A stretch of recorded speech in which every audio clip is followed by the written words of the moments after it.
İsmayıllıda soyqırım abidəsinin önündə 31 Mart Azərbaycanlıların soyqırım günü ilə əlaqədar anım mərasimi keçirilib. Tədbirdə rayon rəhbərliyi, İsmayıllı rayon hüquq mühafizə orqanlarının nümayəndələri, idarə təşkilat rəhbərləri, şəhid ailələri iştirak ediblər.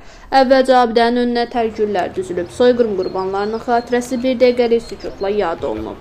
1918-ci ilin mart-aprel aylarında Bakı Sovetinin mandatı altında fəaliyyət göstərən Daşnaq Bolşevik silahlı dəstələri tərəfindən Azərbaycan xalqına qarşı xüsusi qəddarlıqla törədilmiş soyqırım cinayətlərindən artıq 107 il keçdi. Ermənilərin xalqımıza qarşı zaman-zaman həyata keçirdiyi soyqırımı yalnız minlərlə insan ölümü ilə nəticələnməyib, həm də tarixi abidələrimizə, mədəniyyətimizə, milli dini dəyərlərimizə qarşı yönəlib.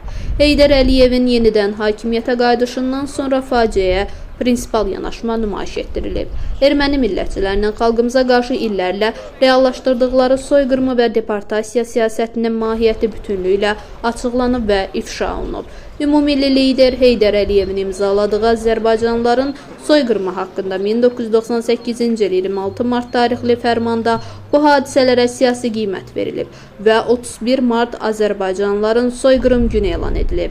1918-ci il Mart soyqırımı zamanı Azərbaycanın digər bölgələrində olduğu kimi İsmayıllının Şamaxı qəzasına daxil olan Tircan, Mücü, Bizlan, Tağlabiyan, Sulud, Xankəndi, Kürdivan, Zeyvə, Qıçatan, Sərdahar, Zərnava, Hacətəmli, Molla İsaqlı kəndlərində də kütləvi qırğınlar baş verib.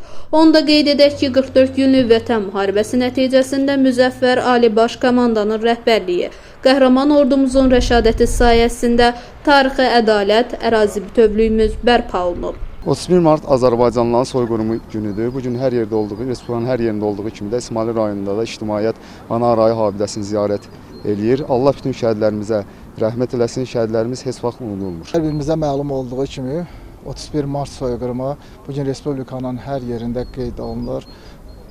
Çox şükürlər olsun ki, biz təkcə 31 Mart 1918-ci ildə şəhid olmuş soydaşlarımızın deyil, bütün Azərbaycanın azadlığı uğrunda şəhid olmuş soydaşlarımızın qisasını 44 günlük Vətən müharibəsində ala bildik.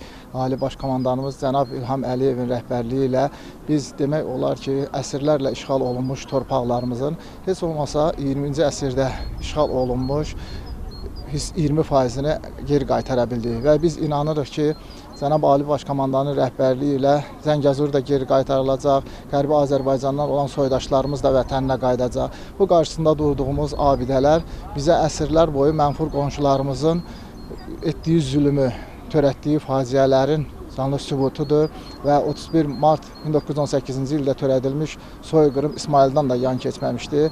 Bugün hər birimiz bütün şəhidlərimizi, bütün Azərbaycanın azadlığı, Azərbaycanın müstəqilliyi uğrunda canından keçmiş insanları ehtiramla yad edirik, qarşılarında baş əyirik. Allah bütün şəhidlərimizə rəhmət eləsin. İsmayıllı Rafiq Həsənov, Elçin Məlikov, Nilufər Qəhrəmanova.